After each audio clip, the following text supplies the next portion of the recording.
ओम।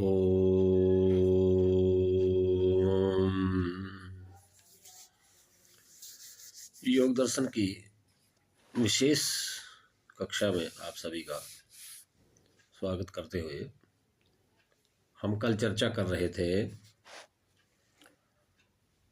योग दर्शन के दूसरे एपिसोड में हमने चर्चा की थी कि वृत्तियां कितने प्रकार की होती हैं। तो बताया गया था कि प्रमाण, विपर्यय, विकल्प, निद्रा, स्मृतयः, ये 5 प्रकार की वृत्तियां होती हैं जो क्लिष्ट भी होती है, अक्लिष्ट भी होती हैं। फिर उनमें जो प्रथम प्रकार की जो वृत्ति होती है अर्थात जो प्रमाण वृत्ति होती है उसमें उसका भेद कल 7वें सूत्र में हमने देखा था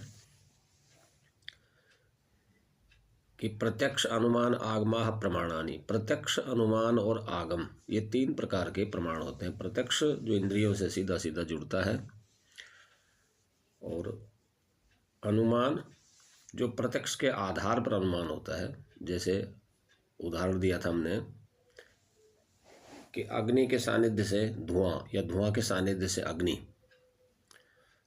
धुआं को देखा कहीं दूर स्थान में किसी पर्वत आदि में, और हमने ये अनुमान लगा लिया कि वहाँ पर अग्नि है, क्योंकि धुआं के बिना अग्नि होता नहीं। ये हमारा प्रत्यक्ष अनुभव है। तो प्रत्यक्ष के आधार पर जो प्रमाण अनुमान से उसका एक भाग देख लेने पर दूसरे भाग का अनुमान करता है, उसको अनुमान कहते हैं। और तीसरा जो प्रमाण बताया था वो तो बताया था हमने आगम अर्थात शब्द, यानी एक तो वेद आदि के शब्द ईश्वर का ज्ञान कहने से वो आप्त हैं, और दूसरे आप्त पुरुष वो बताए थे जिन्होंने प्रत्यक्ष किया है, परंतु जो कहते समय जिनमें अपना कोई स्वार्थ या कोई लालच नहीं है, ऐसे मनुष्यों को आप्त पुरुष कहा गया है। तो उन आप्त पुरुषों के या वेद आदि शास्त्रों के जो ज्ञान है उनको आगम कहा है। तो इनसे जो वृत्तियां उत्पन्न होती है उसको कहेंगे प्रमाण वृत्ति। प्रत्यक्ष, आगम और अनुमान से उत्पन्न जो बुद्धि में ज्ञान है उसको कहेंगे प्रमाण वृत्ति। अब दूसरी वृत्ति पे बात करते हैं। 8वां सूत्र देखते हैं। दूसरी वृत्ति बताई थी विपर्यय। विपर्यय मानी जो वास्तव में जिसका जैसा स्वरूप है नहीं, उसके लिए योग दर्शन कहता है विपर्ययो मिथ्या ज्ञानम अतद्रूप प्रतिष्ठम। अर्थात विपर्यय वृत्ति जिससे बनती है वो मिथ्या ज्ञान होता है, अर्थात वो ठीक ज्ञान नहीं होता। अतद्रूप प्रतिष्ठ है कि जैसा उसका स्वरूप है वैसा नहीं बता रहा, उससे कुछ अलग बता रहा है, तो उसको विपर्यय वृत्ति कहेंगे। इसके उदाहरण के रूप में हम यूँ देख सकते हैं कि जैसे इस शरीर को हम आत्मा समझते हैं, जबकि ये शरीर तो आत्मा नहीं है। क्योंकि आत्मा के बारे में तो ये शास्त्रों ने बताया है कि आत्मा तो न नयनम छिन्दन्ति शस्त्राणि, नयनम दहति पावक, नैचम क्लिद्यन्त्यापो, न शोषयति मारुतः, अच्छेद्योऽयम् अक्लेद्योऽयम् अशोष्ययम्। इस प्रकार से कह के कहा कि ना तो उसको कोई काट सकता है, ना वो कभी जलती है, ना कभी सूखती है, ना पानी में भीगती है। तो इस प्रकार से आत्मा का जो स्वरूप बताया था, और फिर हम स्वयं को आत्मा भी कहते हैं। तो आत्मा यदि का ऐसा स्वरूप है तो ये शरीर तो बढ़ता है, घटता है, कटता है, समाप्त भी होता है, उत्पन्न भी होता है। तो इसको तो आत्मा तो नहीं कह सकते, परंतु हम इसको सामान्य बोध में आत्मा ही स्वीकार करते हैं। तो वो विपर्यय ज्ञान है, असल में वो ठीक ज्ञान नहीं है। और तो इस विपर्यय वृत्ति से के कारण हमको जो बोध होता है वो बोध भी हमको विपर्यय ही होता है, अर्थात अतद्रूप होता है, अर्थात उसका वैसा स्वरूप नहीं है जैसा हमको लग रहा है। परंतु ऐसा ज्ञान तो होता है जीवन में, ये तो सबको दिखाई देता ही है। प्रमाण के विरुद्ध जो ज्ञान है उसको विपर्यय कह रहे हैं, उसको अप्रत्यक्ष होने के कारण वो विपर्यय है। और अतद्रूप प्रतिष्ठ है, जैसा स्वरूप है वैसा वस्तु को नहीं दिखा रहा। ये दूसरा बता दिया। अब तीसरी वृत्ति की बात करेंगे।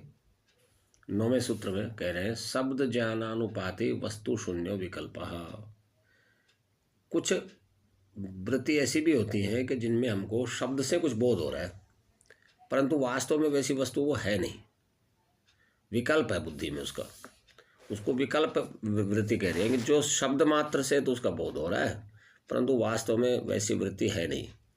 जैसे कोई कहे कि गधे के सींग, तो गधे के सींग तो होते नहीं, सबको प्रत्यक्ष है, परंतु फिर भी शब्दों में ऐसा व्यवहार होता है कि गधे के सींग, या कोई बांझ का पुत्र कहे कि ये बांझ का पुत्र है। अब बांझ का जब पुत्र ही हो गया तो और बांझ कैसी।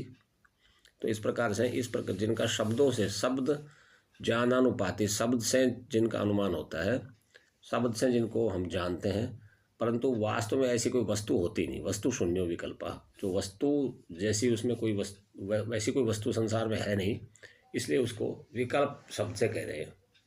तो हमने विपर्यय और विकल्प को ऐसा जाना कि विपर्यय तो उल्टा ज्ञान है, प्रमाण तो प्रमाणित है इंद्रियों के सामने, और विपर्यय उससे उल्टा है, अर्थात जो वास्तव में वस्तु है नहीं वैसा उसका ज्ञान हो रहा है। और विकल्प में वैसी वस्तु है ही नहीं। जिस वस्तु का नाम लिया जा रहा है, जिस वस्तु से जो वृत्ति उत्पन्न हो रही है, उस नाम की कोई वस्तु या उस जैसी कोई वस्तु संसार में है ही नहीं, उसको विकल्प वृत्ति कह रहे हैं। तो ये तीन वृत्तियों को आज हमने ध्यान से देखा।